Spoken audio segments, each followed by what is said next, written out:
This Corvette had only 18 kilometers on the clock and somehow the paint was already trashed. Deep scratches, heavy swells, bird poo, and many more defects on this brand new black car. I still don't know what exactly happened before it got here, but the owner wanted it brought back as perfect as possible. Flat black paint is extremely unforgiving. It's super soft. It shows everything, especially under those 6000K lights. There was nowhere to hide. Add the sharp edges and the complex shape of this car, and this became one of the most challenging new car detail I've done. So I went all in, multiple machines, a full 3-step paint correction, and a ceramic coating to protect it. Let me show you what exactly I trusted on this paint, starting with the wash stage.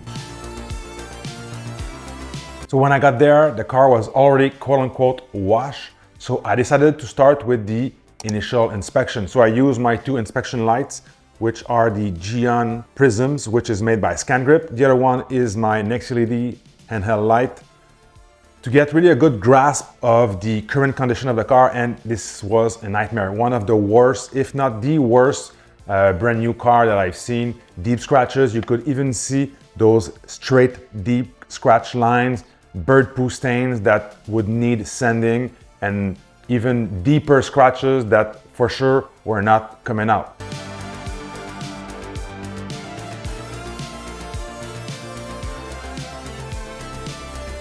By the way, my friends, every products and tools are going to be linked down below. You can use the coupon code Dogma, and that's the best way to support this channel. Thank you so much. So when I got there, the car was under a tarp. I was told that it was clean, but I decided to still give it a quick wash with DIY Detail Rinseless Wash, using the sponge as well. This system for me has been working for more than 2 years, and I've had nothing but good results. So after the rinseless wash, I switched for my decontamination towel. Again, I've been using this prep and decontamination system for more than 2 years, and it just works for me. So that paint was not super contaminated, but I could feel a few bumps, especially at the back of the car.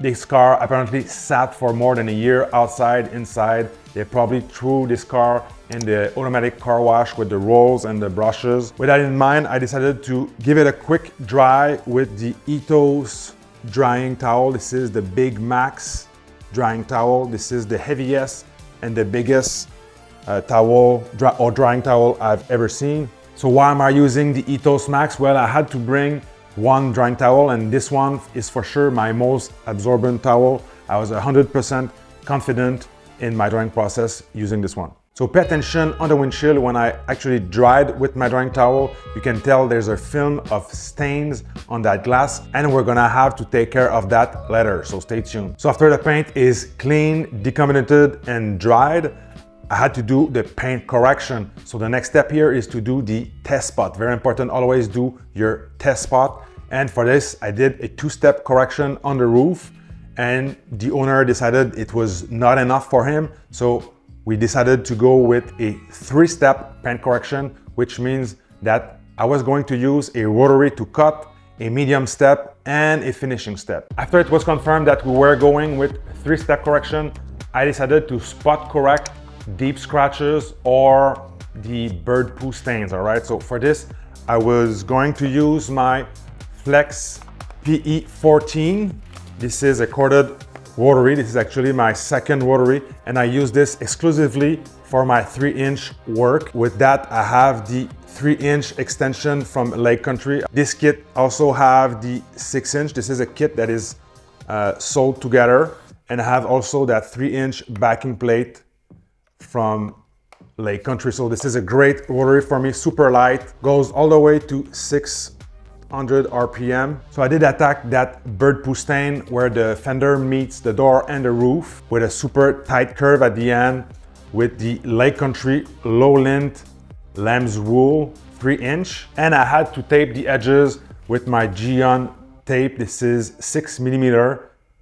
This tape does not leave glue behind, and you're not picking up any glue as you polish over it. That's why I really like this one. It's super maneuverable and works great for me. Price is affordable. So rotary and wool means heavy cut compound. I went with Koshimi H9, which has a really great cut, It has a relatively nice finish for what it is, and I really like that lubrication, that wetness under the pad. You know, when you're using a rotary and a wool pad, you'll want that pad to be lubricated and damp the whole time. So after the rotary on that specific area, I use my dual action 3-inch polisher. This is the Flex PXC 80 with a Rupes yellow wool. In my experience, this cuts almost as much as a microfiber pad. So I was really happy with that finish. The stain was removed, and we're going to keep that finishing portion, or the third step, for later. So if you're into paint polishing, paint correction, I really love my Flex PXC 80. If you're not sure about it, I've been using this since 2019 when it came out.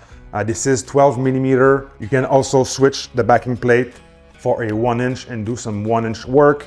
I've also a 6 millimeter attachment for sanding, if that fits your jam.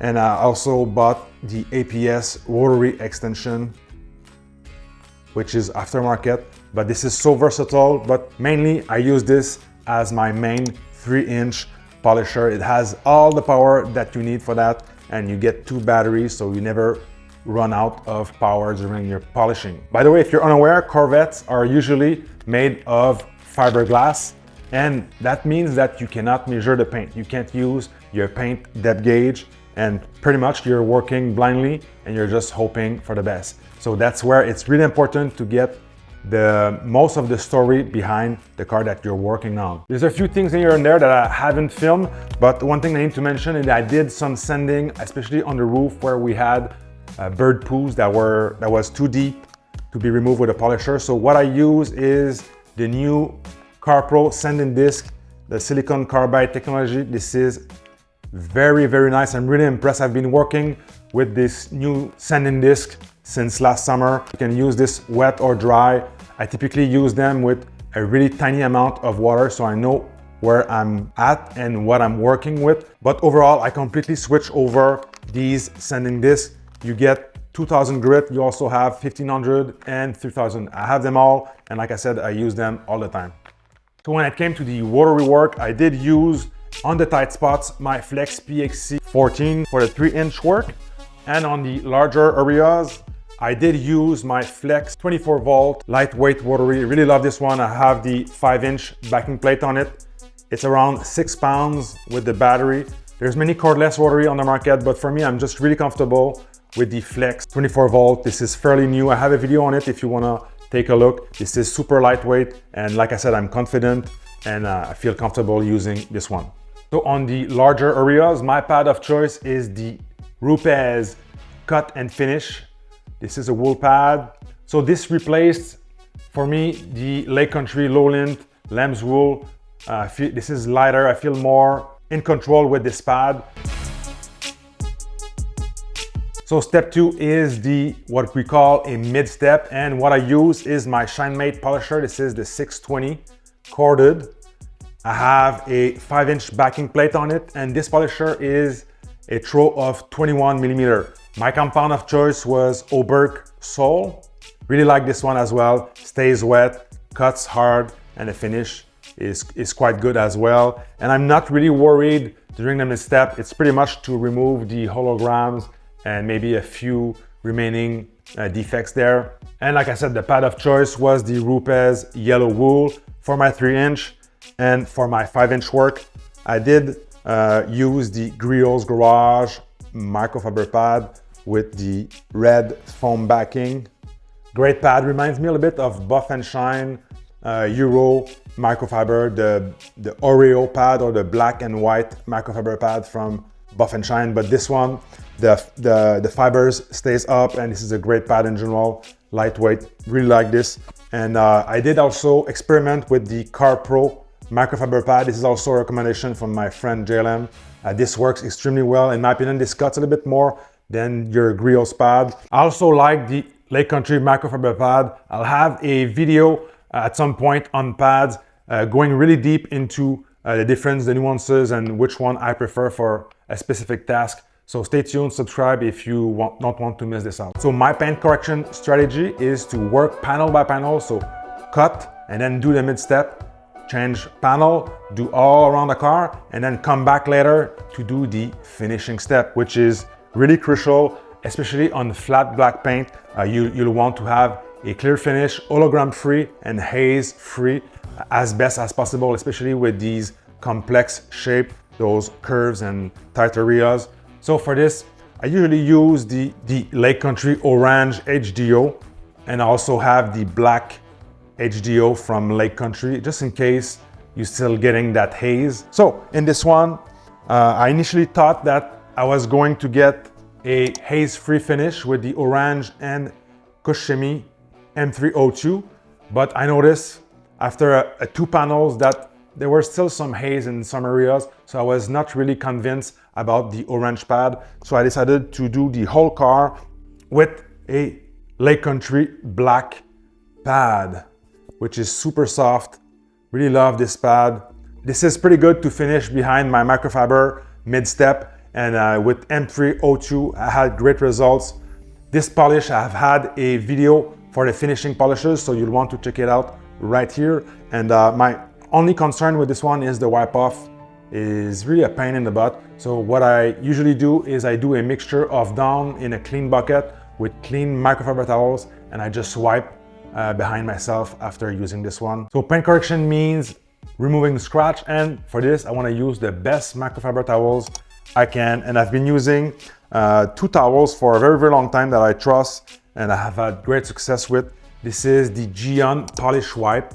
You get that short nap on one side, and the other side is a little bit more fluffy, thicker. And also I really like the Drag Company 365, so I'll have the links down below for you guys to look into it. So the owner had ordered a kit for his side skirts and front lip, and he wanted it to be polished, cleaned up, and ceramic coated. So for this, I did use the Lake Country black pad, super soft. This kit was pretty much new, no real scratching. So to enhance the gloss, I paired it with PNS Rehab, which is a one-step style of polish, simply because this one is super easy to wipe off, super fun to work with, and these pieces were not really scratched at all. So really a piece of cake for me to do that.